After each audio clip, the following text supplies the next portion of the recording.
পাকিস্তান যে জটিল খেলায় ছক্কা মেরে তাক লাগিয়েছে, ঠিক একই খেলায় এখন বাংলাদেশ।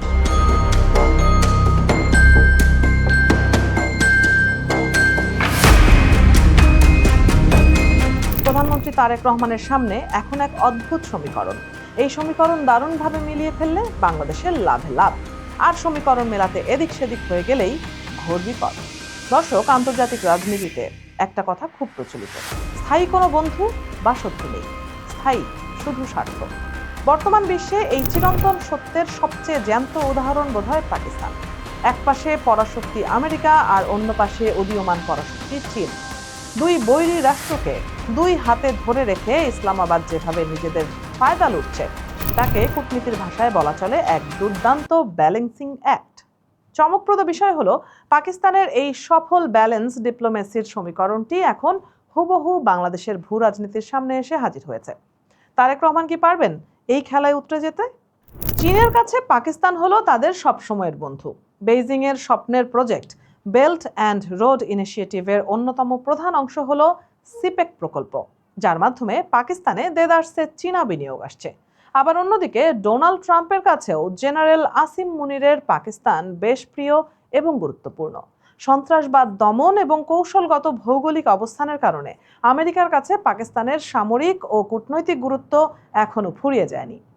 মজার ব্যাপার হলো, সম্প্রতি মধ্যপ্রাচ্যে ইরান ইস্যুতে অত্যন্ত চতুরতার সাথে মধ্যস্থতাকারীর ভূমিকা পালন করে পাকিস্তান নিজেকে বিশ্ব মঞ্চে এক শান্তির নায়ক হিসেবে জাহির করেছে। সহজ কথায়, দুই নৌকায় পা দিয়েও তারা ডুবছে না, বরং চমৎকার ভারসাম্য রেখে নিজেদের আখের গুছিয়ে নিচ্ছে।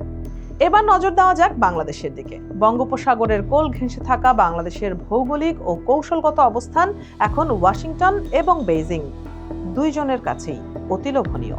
আমেরিকা চায় এই ইন্দো প্যাসিফিক অঞ্চলে চীনের একচ্ছত্র আধিপত্য ও বিস্তার ঠেকাতে, আর সেই লক্ষ্য পূরণে বাংলাদেশের মতো গুরুত্বপূর্ণ কৌশলগত অংশীদার তাদের ভীষণ প্রয়োজন। অন্যদিকে বেইজিং চায় বাংলাদেশের বড় বড় অবকাঠামো, মেগা প্রজেক্ট, সমুদ্র বন্দর ও সামগ্রিক অর্থনীতিতে নিজেদের নিয়ন্ত্রণ আরও মজবুত করতে, যাতে বঙ্গোপসাগরের নীল জলরাশিতে তাদের প্রবেশাধিকার সহজ ও নিরাপদ হয়। ফলাফল যা হওয়ার তাই হচ্ছে। ঢাকা যেন এখন এক মহা আকর্ষণ, আর তাকে নিজেদের দিকে টানতে দুই পরাশক্তির মধ্যেই চলছে এক অদ্ভুত যুদ্ধ। পরাশক্তিদের এই দ্বন্দ্ব বাংলাদেশের সামনে এক বিরাট সুযোগ তৈরি করেছে। পাকিস্তান যদি ঋণের জালে জর্জরিত হয়ে এবং চরম অভ্যন্তরীণ রাজনৈতিক অর্থনৈতিক সংকটে থেকেও বিশ্বমঞ্চে এই ভারসাম্য রক্ষা করতে পারে, তবে বাংলাদেশের অর্থনৈতিক সম্ভাবনা তো আরও অনেক বেশি। কিন্তু প্রশ্ন হলো, বাংলাদেশ কিভাবে এই মোক্ষম সুযোগটি লুফে নিতে পারে?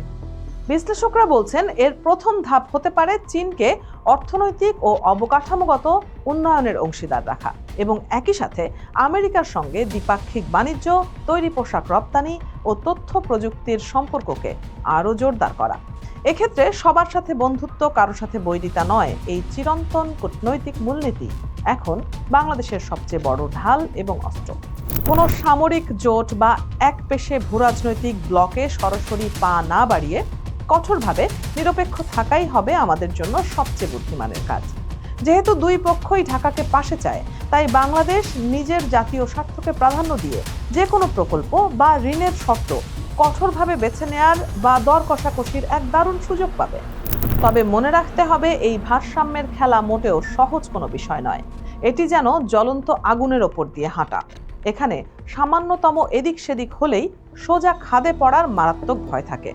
পাকিস্তান বৈশ্বিক কূটনীতিতে অনেক ক্ষেত্রে সাময়িক সফল হলেও তাদের অভ্যন্তরীণ অর্থনীতি কিন্তু আজ পুরোপুরি ভঙ্গুর এবং দেউলিয়া প্রায়। কাজেই বাংলাদেশকে অত্যন্ত সতর্ক থাকতে হবে। পরাশক্তির এই ভূ রাজনৈতিক টানাটানিকে আমাদের নিজেদের অর্থনৈতিক মুক্তির সিঁড়ি হিসেবে ব্যবহার করতে হবে। কোনো অবস্থাতেই তাদের প্রক্সি যুদ্ধের ময়দান বা বলির পাঁঠা হওয়া যাবে না।